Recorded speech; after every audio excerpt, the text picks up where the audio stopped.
Assalamualaikum warahmatullahi wabarakatuh. Perkenalkan, saya Irda Maulidia dari Fakultas Humaniora Jurusan Bahasa dan Sastra Arab UIN Maulana Malik Ibrahim Malang. Di sini saya mewakili dari kelompok 8 dan akan mempresentasikan tentang ragam semantik dan pendapat para ahli yang akan dilanjutkan oleh teman-teman saya. Pengertian semantik. Ada dua cabang utama kajian ilmu linguistik yang khusus mendalami kata, ialah semantik secara etimologi, penelitian tentang asal-usul kata, serta semantik secara terminologi, ialah ilmu arti, penelitian tentang arti kata. Di antara penuturan kedua ilmu itu, semantik secara etimologi telah menjadi suatu disiplin ilmu yang lama mapan, established. Sedangkan semantik relatif masih menjadi suatu hal yang masih baru. Kata semantik berasal dari bahasa Yunani, sema, yang artinya ciri atau lambang.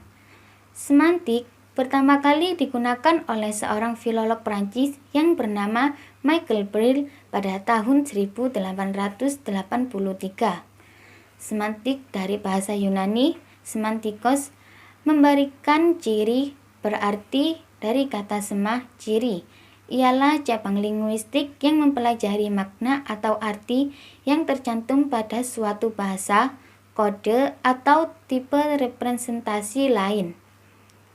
Dengan kata lain, semantik merupakan pembelajaran tentang arti. Semantik umumnya berhubungan dengan dua aspek lain. Aspek yang pertama, aspek sintaksis, pembuatan simbol kompleks dari simbol yang lebih simpel. Dan aspek yang kedua, pragmatik, pemakaian instan simbol oleh komunitas pada konteks tertentu. Yang kedua yaitu semantik menurut para ahli.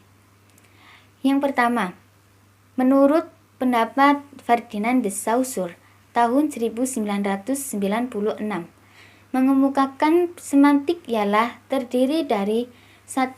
Komponen yang mengartikan yang berwujud bentuk-bentuk bunyi bahasa, serta 2. Komponen yang dimaksud atau arti dari komponen yang pertama itu. Jenis-jenis semantik yaitu 1. Semantik gramatikal.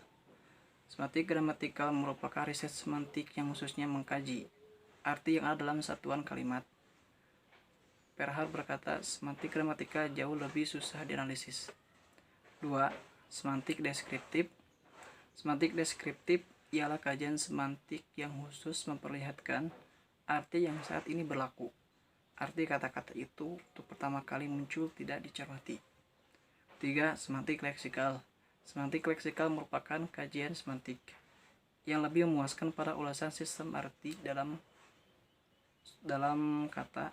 Semantik leksikal tidak sangat susah. 4. Semantik generatif. Konsep-konsep yang populer dalam area ini merupakan A. Kompetensi, B. Struktur dalam, dan C. Struktur luar. 5. Semantik behavioris. Para penganut aliran behavioris mempunyai sistem universal dan tidak sangat percaya dengan istilah-istilah yang bertabiat mentalistik, berbentuk mind, konsep, dan ide. A. Tidak terdapat perbandingan esensial antara tingkah laku manusia serta hewan. B. Memetikkan faktor belajar serta kurang percaya terhadap faktor bawaan. Dan C. Mekanismenya ataupun determinasinya. 6. Semantik historis. Semantik historis merupakan riset semantik yang mengkaji arti dalam rangkaian waktu. Riset semantik historis ini menekankan riset arti dalam rentangan waktu, bukan pergantian wujud kata. Pergantian wujud kata lebih banyak dikaji dalam linguistik historis. 7. Semantik logika. Semantik logika merupakan cabang logika modern yang berkaitan dengan konsep serta notasi simbolik dalam analisis bahasa. Semantik logika mengkaji sistem arti yang dilihat dari logika, semacam yang berlaku dalam matematika yang mengacu kepada kata pengajian arti atau pengertian ajaran. paling utama yang dibangun dalam sistem logika yang oleh Carnap diucap semantik. 8. Semantik struktural. Semantik struktural bermula dari pemikiran linguis struktural yang dipelopori oleh Saussure. Penganut strukturalisme berpendapat jika tiap bahasa merupakan suatu sistem, suatu ikatan struktur yang unik yang terdiri dari satuan-satuan yang diucap struktur. Hakikat makna.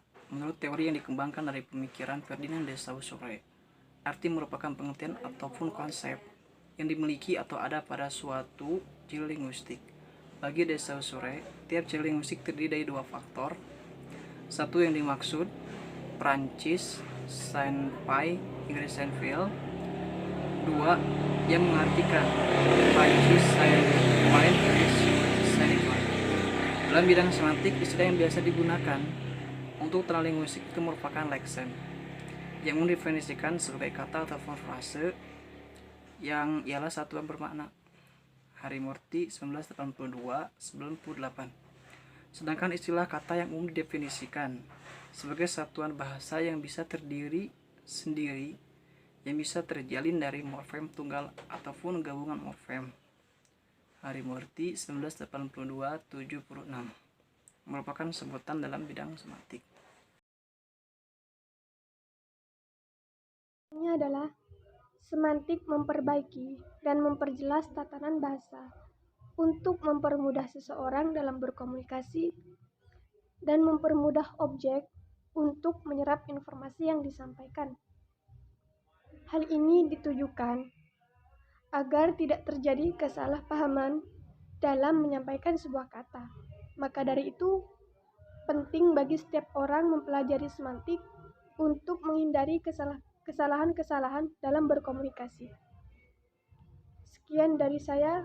Kami dari kelompok 8 mengucapkan banyak terima kasih dan mohon maaf sebesar-besarnya. Wassalamualaikum warahmatullahi wabarakatuh.